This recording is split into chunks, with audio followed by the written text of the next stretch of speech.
Welcome back. There are unique gardens and parks all over Cairo that gives a beautiful atmosphere for the visitors. The Giza Zoo is one of these parks. And to know more about the history of the Giza Zoo, we are joined today by Mr. Emad Hamdy, and he is a tour guide. Hello, sir, and welcome to Nile Hello, Cruise. hello, my pleasure. Hello, sir. And is it only in Cairo, or we do have many zoos scattered all over Egypt? And if we do have a historical background, since when the Egyptians even thought about having zoos and where? Actually, the old rulers and governors of Egypt were highly concerned with the like animals and the plants from different parts, and we have some historical evidences for old places for the animal gathering and also botanical gardens. So we have a lot of these evidences. One of these evidences locates in Upper Egypt in the temple of Al-Karnak, and it dates back to the time of King Tutmosis III. There is a part inside the temple famously known as a botanical garden, because one of his missions were directed to the Levant, the east of the Mediterranean, fighting some people. And when he was there, he found a lot of plants and animals that wasn't known before his time. So he started to bring these animals to Egypt and plants as well, and he illustrated all the stuff that was bought by him in the temple of Al-Karnak.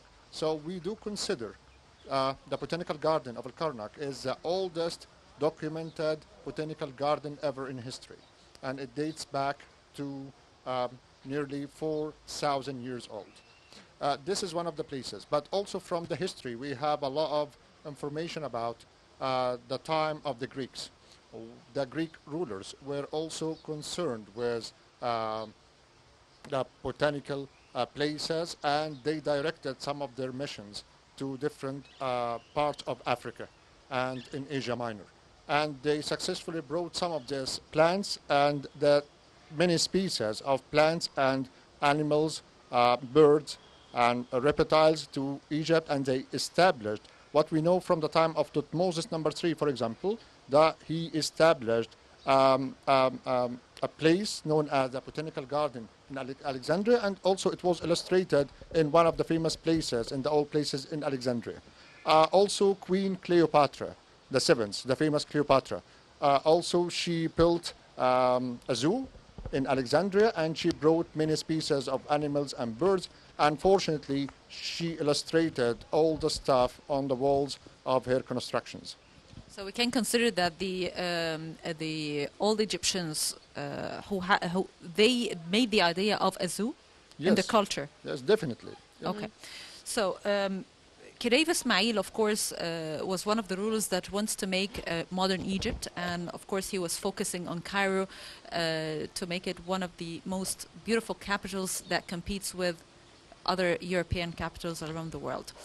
Of course, one of his great ideas is the Giza Zoo. Tell us about the historical background of this place. The idea started when the Khedive Ismail decided to open the Suez Canal, and that was started earlier before 1869. So they spent nearly 10 years in the work, and at the end they decided to open the Suez Canal in 1869.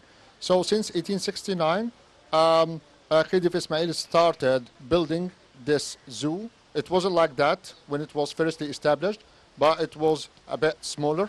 But actually the two places known as the Giza Zoo and the Botanical Garden on the other side were originally one garden, one big garden, nearly 80 acres.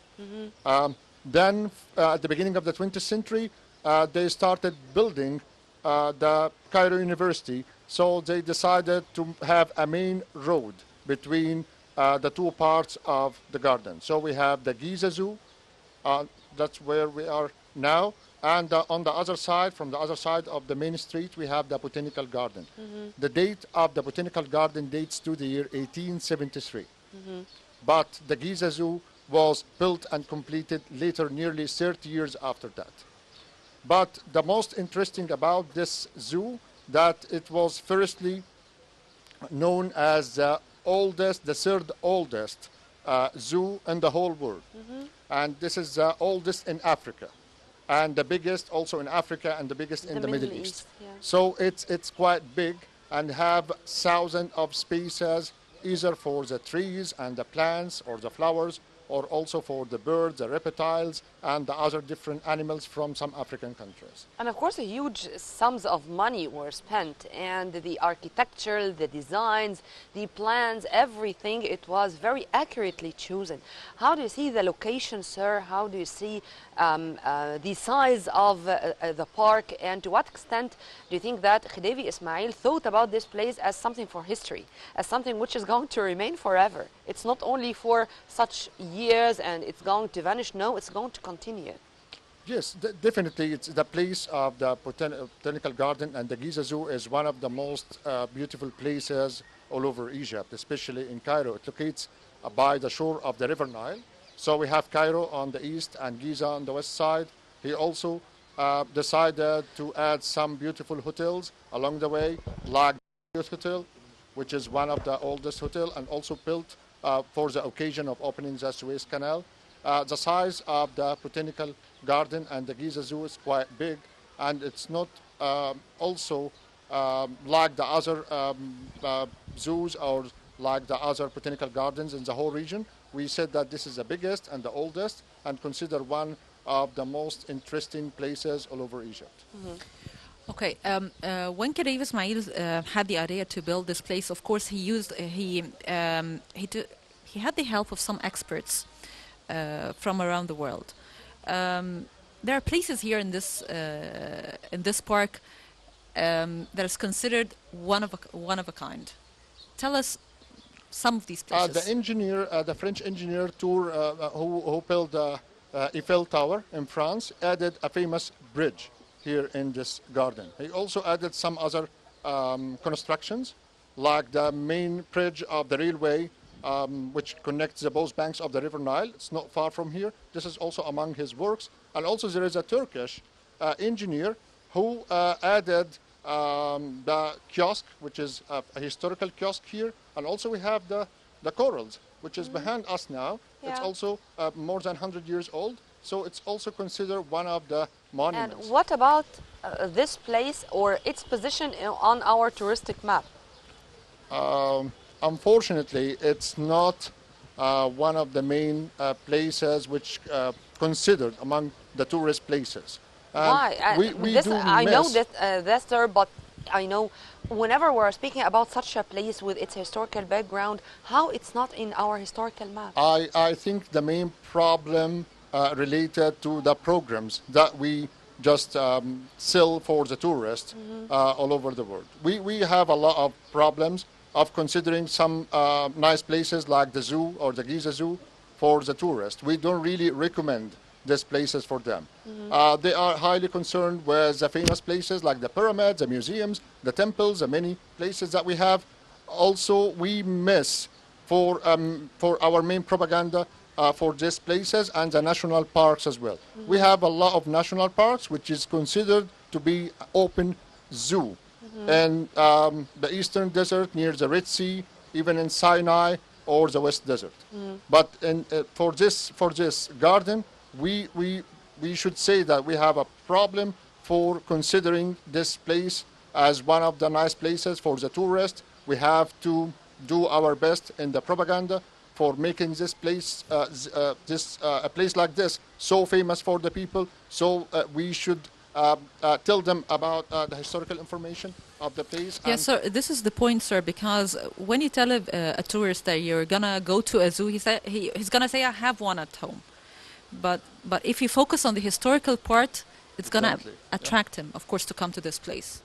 We should follow this example in telling the people how beautiful is this place, how important is this place, the history behind this place, because many of them just pass by this zoo and they actually know nothing about it. For example, the people who just spend their holidays in the hotels nearby, I don't want to mention any of the names, but there is a lot of hotels nearby the Giza Zoo.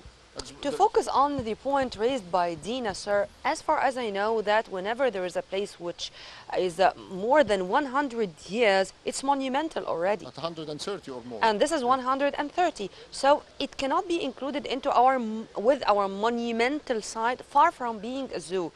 It cannot be considered as a monumental site? It's considered to be a monumental site. It's Yeah. already a monument. But the problem is not every monument in Egypt is a place that the people know already. We have a problem of telling the people about such, and for some places like the Giza Zoo. This is the main problem. So it depends on how we we do the propaganda for our places, how we do our main effort for considering the Giza Zoo among our programs, how we can improve our programs, and we do include a place like this in our program, so all the people, at least a percentage, which is a considerable percentage, can find their their pleasure in a place like this, and we can just consider this in the next few seasons. I mean that after we pass the pandemic, for the next season or the season after, we may consider a place like this among one of the nice places for the tourists. Is it because this place was not being improved for a very long time? That's why people doesn't know more about it?